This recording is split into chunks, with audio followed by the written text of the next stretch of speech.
The bamboo cuts into my back like hot wire. I can't move, can't breathe without making noise. Through the leaves 2 feet above my head, I watch 3 NVA soldiers pass so close I can see the mud caked on their boots, smell the fish sauce on their breath. My right leg is broken. I felt it snap when I hit the canopy during ejection, and there's a piece of shrapnel the size of a guitar pick lodged somewhere between my ribs. Every breath tastes like copper. It's been 6 hours since my Huey went down in flames.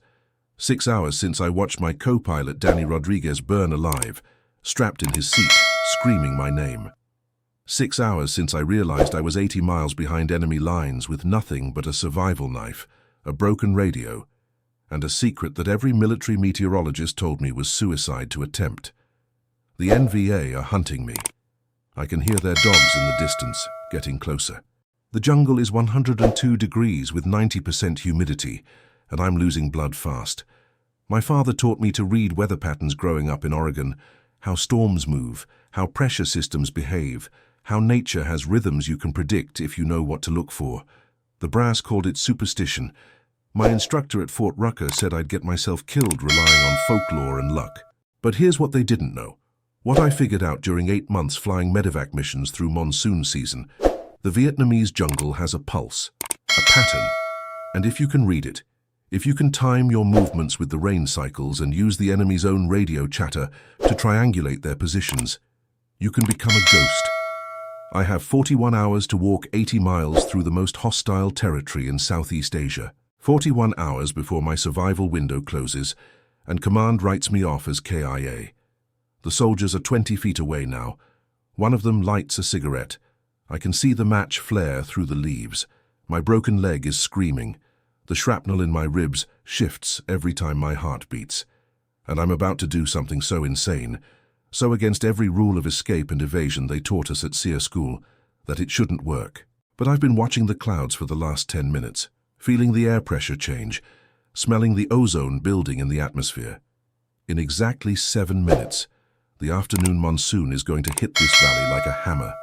And when it does, when the rain turns the world into a wall of white noise and cuts visibility to zero, I'm going to move.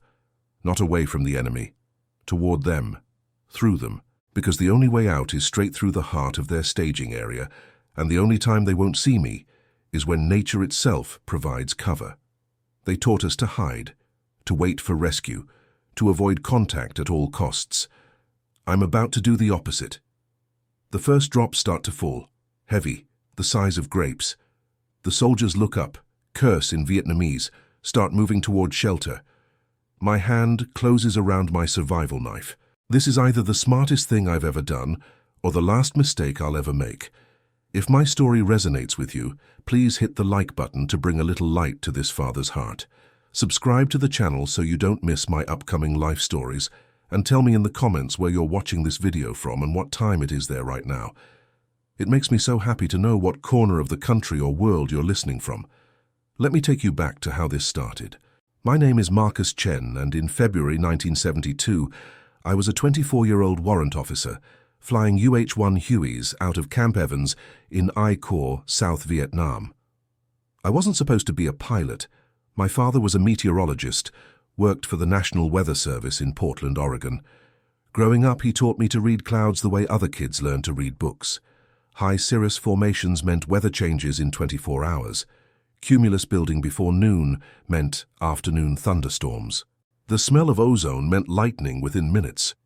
When I enlisted in 1969, I figured I'd end up in some weather station in Kansas. Instead, they made me a helicopter pilot.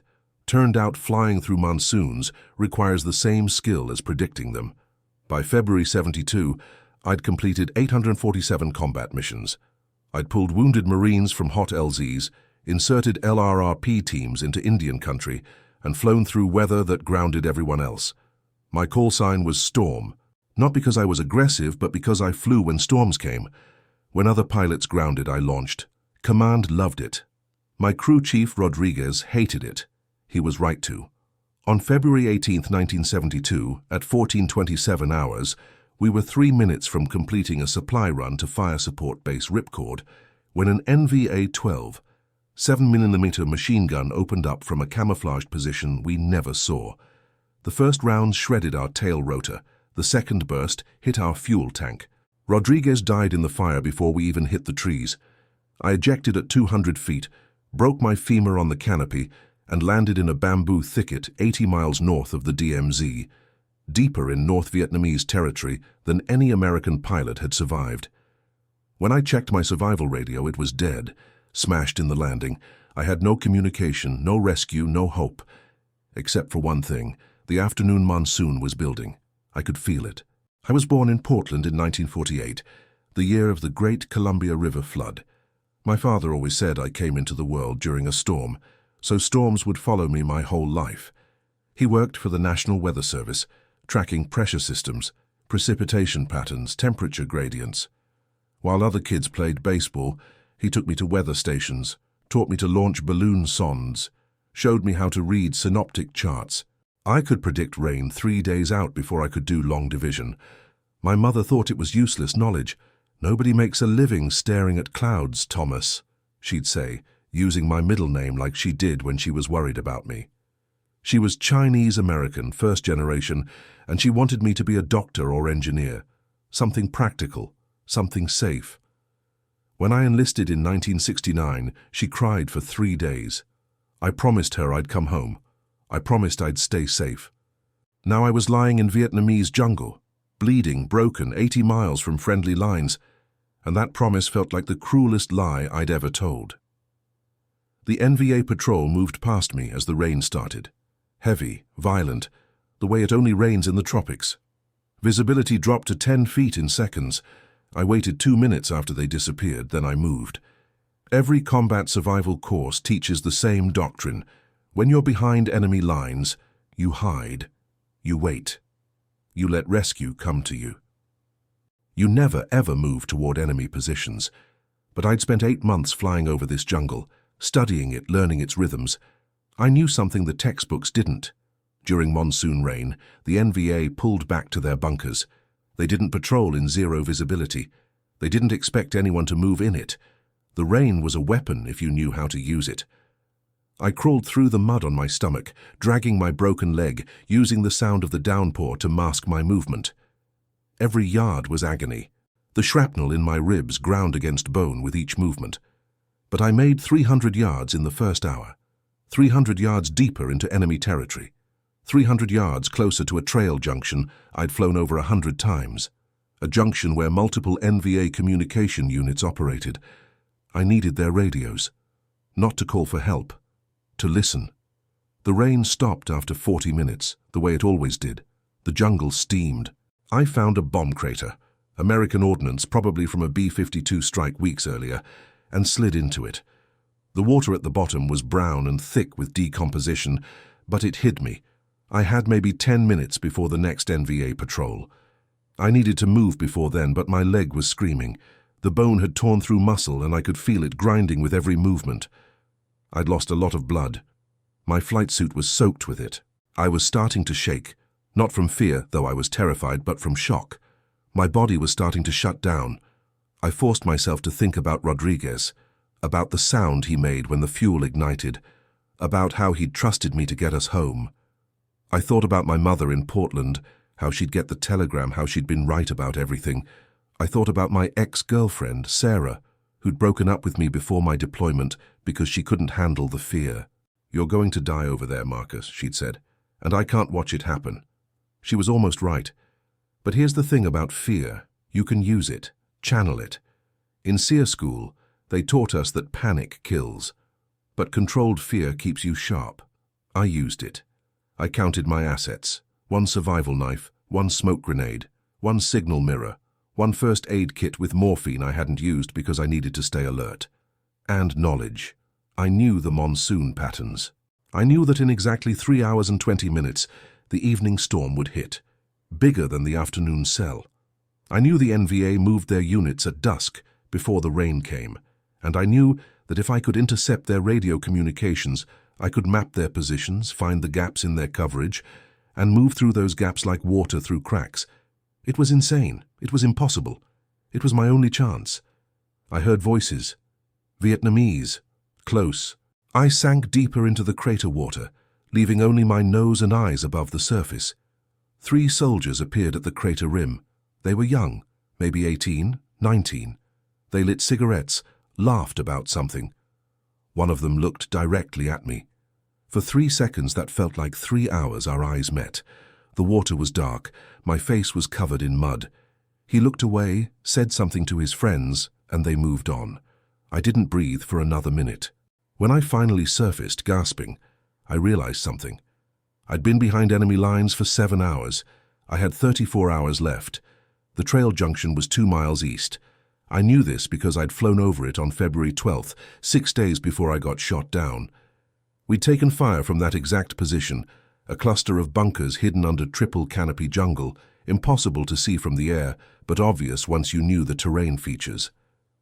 Shale Stream Junction, 3 hills forming a natural corridor, perfect for communications equipment because the hills blocked signal detection from the valleys.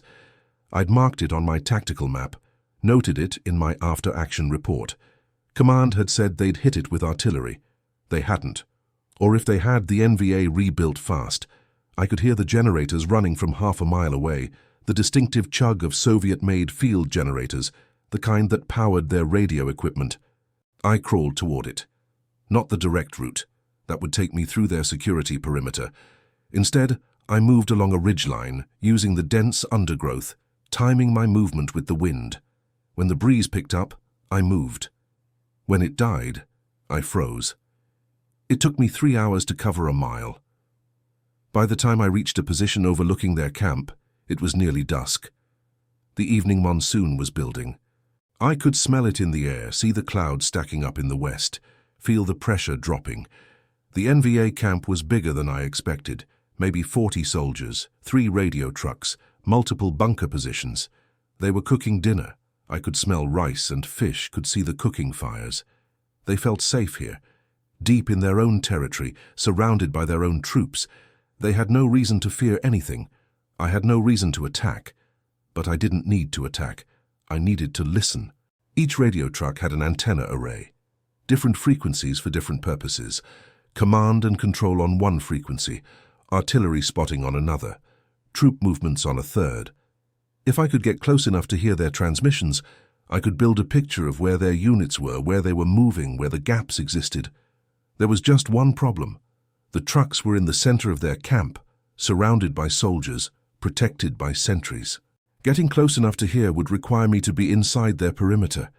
The rain started, not the afternoon sprinkle, the evening deluge, the kind that turns the jungle into a waterfall, that drowns out all sound, that reduces the world to a grey curtain of water. The NVA soldiers scrambled for their bunkers, covered their equipment, secured their positions. Within 2 minutes, the camp was deserted, except for 2 sentries, both huddled under a tarp, miserable and blind. I moved, crawled through mud that was now a river, dragged myself down the slope across 30 yards of open ground into the camp perimeter. My leg left a trail in the mud, but the rain erased it in seconds. I reached the first radio truck, pulled myself underneath it. The generator was running, the radio was active, and through the floor of the truck, I could hear Vietnamese voices, coordinates, unit designations. I didn't speak Vietnamese, but I understood numbers, understood phonetics, understood radio protocol, and I had something else, a photographic memory for terrain. When you fly the same routes 100 times, you memorize every hill, every stream, every landmark. When they called out grid coordinates, I could visualize exactly where they were talking about. I listened for 20 minutes, building a mental map of their dispositions. 3 companies to the north, 2 to the east, 1 blocking force to the south. But to the west, toward the DMZ, there was a gap. A 6-mile corridor they weren't covering because it was considered too difficult to traverse. Dense jungle, steep ravines, no water sources.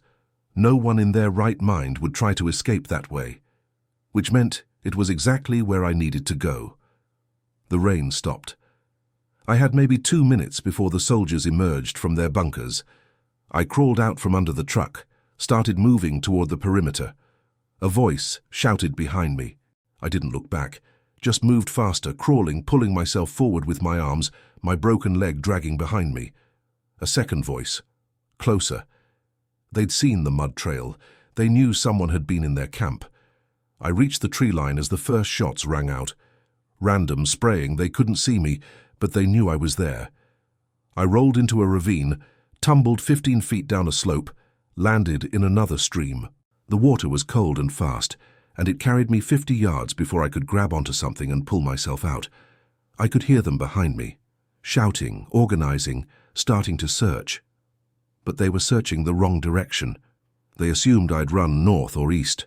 I went west into the impossible corridor, into the terrain they weren't covering, into the place where survival wasn't possible. It was now hour 13. I had 28 hours left. The ravine saved my life, but it nearly killed me too. The water was waist-deep and moving fast, full of debris from the storm.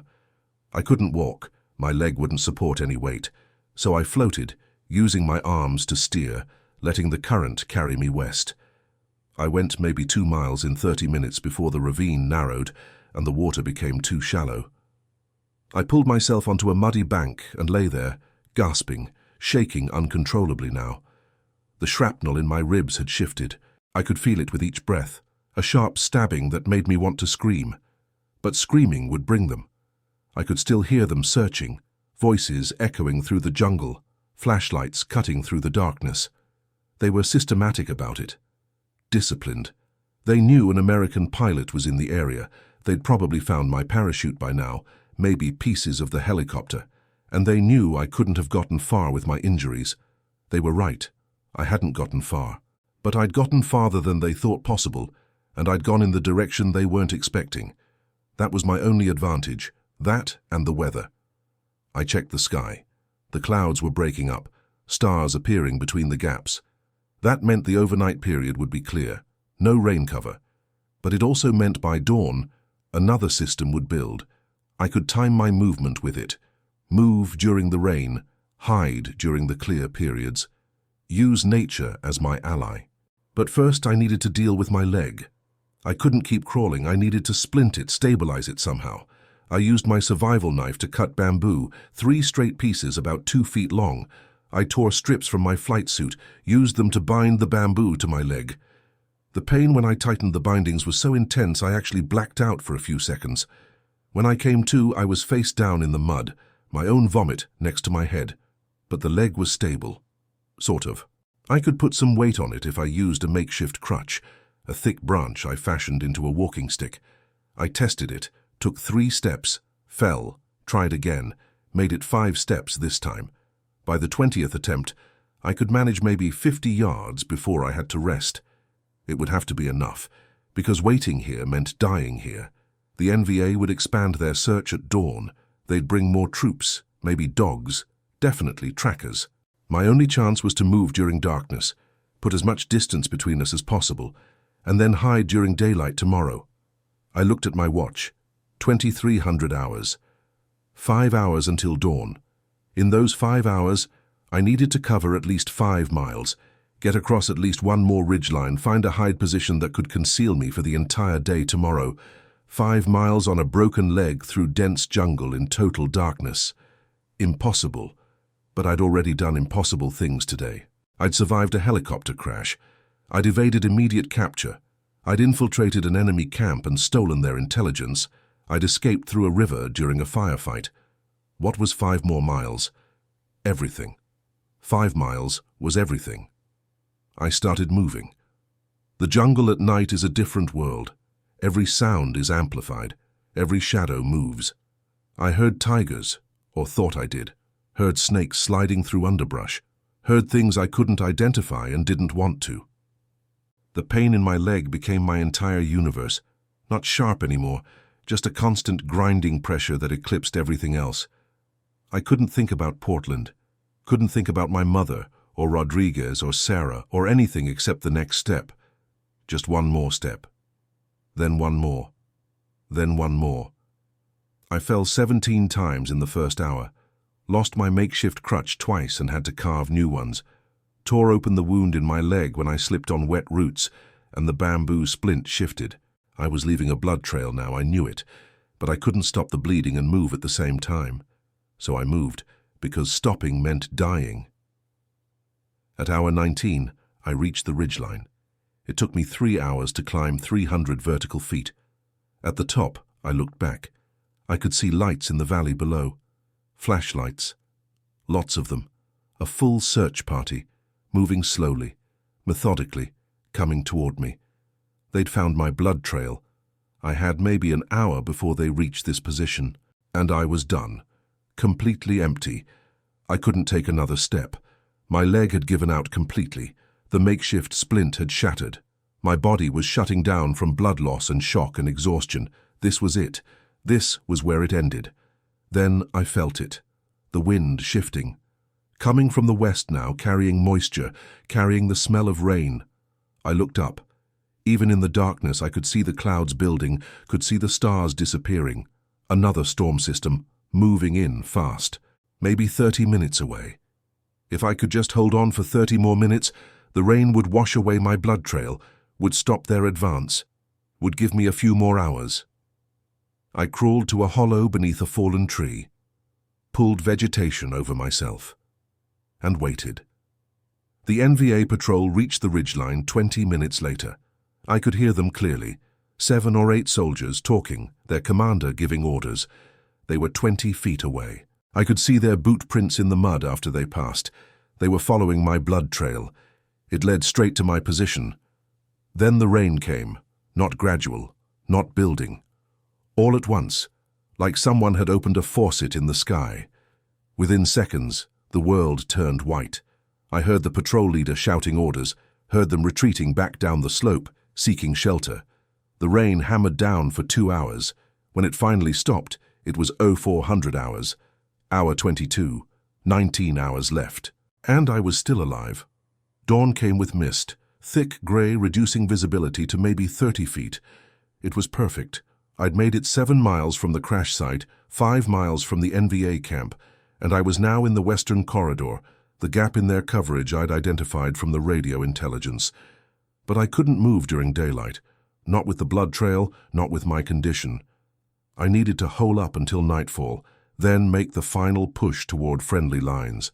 The DMZ was approximately 40 miles west. With my injuries moving only at night, using only storm cover, I estimated I could make maybe 10 miles per night. That meant 3 more nights. 3 more nights of this hell. Except I didn't have 3 nights. My survival window was 41 hours from the crash. That was the standard search and rescue timeline before command would write me off as KIA and stop looking. I'd already used 22 hours. I had 19 hours left. 19 hours to cover 40 miles. That meant I needed to move during daylight, during clear weather, directly through enemy territory. In my condition, it was suicide, but staying here was guaranteed death. So I had to try. I found a stream, not for drinking, though I desperately needed water, but for the noise. Running water masks sound. I started following it west, moving as quietly as I could, which wasn't very quiet. Every step with my destroyed leg sounded like breaking branches. But the stream helped, covered the worst of it. I made maybe 2 miles by 1,000 hours. Then I heard them again. Dogs this time.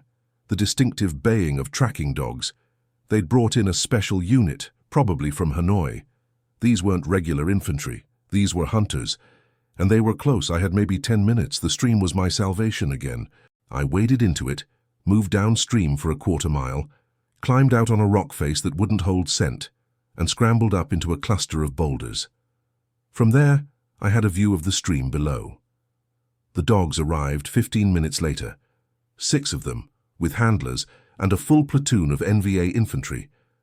They followed my trail to where I'd entered the stream, and then they lost it. The dogs circled, confused.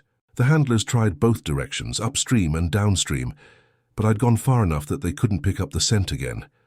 I watched them search for 2 hours. They were thorough, professional. They knew I was close. But the stream had broken my trail, and without the scent they couldn't find me. Finally, their commander made a decision.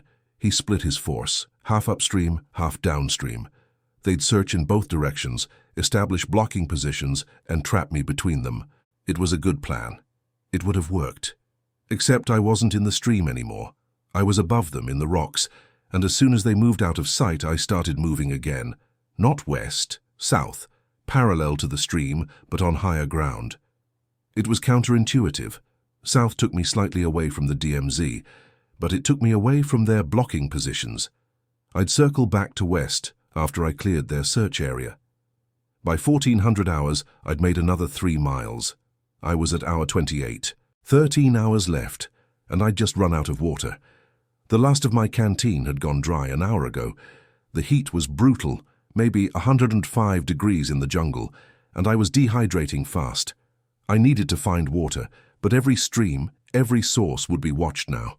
They knew I needed water. They'd stake out every drinking spot within 10 miles. So I did something my father taught me when I was 12. I looked for pitcher plants. They're carnivorous plants that grow in the jungle, collecting rainwater in their cup-shaped leaves. The water inside is stagnant, usually full of insect parts, but it's water. I found a cluster of them growing on a fallen log. Drank from 3 different plants. The water tasted like death, but it kept me moving. By 1800 hours, I'd made another 5 miles. The sun was setting. I'd covered 15 miles in 28 hours.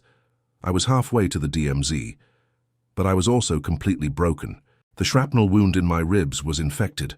I could see red streaks on my skin, feel the heat of fever starting.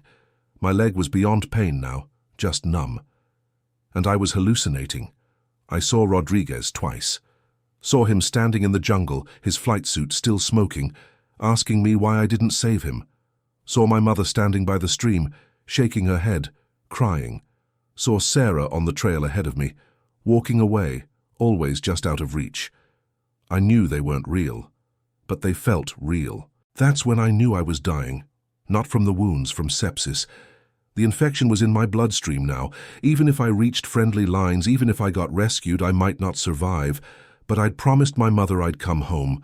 I'd promised Rodriguez I'd get him out. I'd failed Rodriguez. I wasn't going to fail my mother. I kept moving. Hour 30. 11 hours left. The night became an endless tunnel of pain and delirium. I have memories of it, but they're fragmented, unreliable. I remember falling and lying in the mud for what might have been 10 minutes or an hour. I remember drinking from a stream, even though I knew they might be watching, because I couldn't go on without water. I remember seeing lights in the jungle, not flashlights, but something else, bioluminescent fungi or insects, or maybe just my brain misfiring. I remember talking to Rodriguez, having full conversations with him. He told me to keep moving, told me the DMZ was close, told me I could make it. I don't remember making the decision to use the morphine, but I remember waking up at 300 hours with the empty syringe in my hand and the pain in my leg reduced to a distant throb. The morphine was a mistake. It dulled the pain, but it also clouded my thinking. I had maybe 4 hours before it wore off, 4 hours to make as much progress as possible. I moved faster than I had in hours. The morphine let me put weight on my leg, let me almost walk instead of crawl. I made 3 miles in 2 hours. Then the morphine wore off. The pain came back like a freight train. I collapsed, couldn't get up. Lay there in the mud as the sun rose, as the jungle heated up, as my survival window got smaller and smaller. Hour 36. 5 hours left. I was maybe 15 miles from the DMZ. In 5 hours, even if I could move at full speed, I couldn't cover 15 miles. It was over. I'd gotten close, closer than anyone expected. But close doesn't matter in survival. You either make it or you don't. I thought about dying. Really thought about it. Decided it wouldn't be so bad. I'd tried my hardest. I'd survived 36 hours behind enemy lines, covered more than 25 miles on a broken leg, evaded capture through skill and luck and sheer stubbornness. That was enough. That was more than enough. Then I heard the helicopter. Distant. American. The distinctive whop, whop, whop of Huey rotors. It was miles away, probably flying a routine patrol along the DMZ. They wouldn't see me, wouldn't know I was here. But I had a signal mirror. I'd saved it, kept it safe through everything. If I could get to high ground, if I could catch the sun at the right angle, maybe, just maybe, I could signal them.